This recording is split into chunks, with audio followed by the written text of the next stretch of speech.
Hello, everyone, and welcome to Rapid Fire. Paul Friesen, was Winnipeg used as a pawn in negotiations for the Phoenix Coyotes?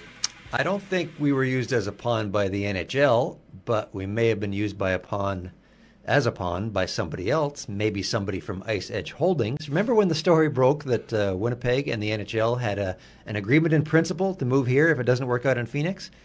Well, who better to plant that than someone from Ice Edge who's negotiating with Glendale? So I think that very well may have happened. And the NHL a little, too. Maybe a little. Do you still think Winnipeg's dream of getting the NHL back here is realistic? Oh, yeah, I think it's realistic. I mean, I think even just what Gary Bettman said last night was encouraging towards Winnipeg fans that at some point it could happen, and we all think that the arena's good and the ownership possibility is good. You know, I just don't know where it's going to come from because it doesn't look good for Phoenix.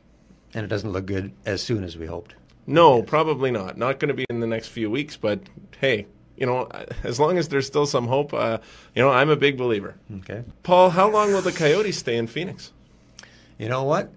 This year for sure, and I wouldn't be at all surprised if Bettman finds another sucker to own them for a few more years. I think he's going to strike a deal with somebody, either Reinsdorf or Ice Edge, and try it one more time in Phoenix for a few years, and maybe there's an out clause 5 years down the road, but I say they're there at least a couple more. So, last question for you.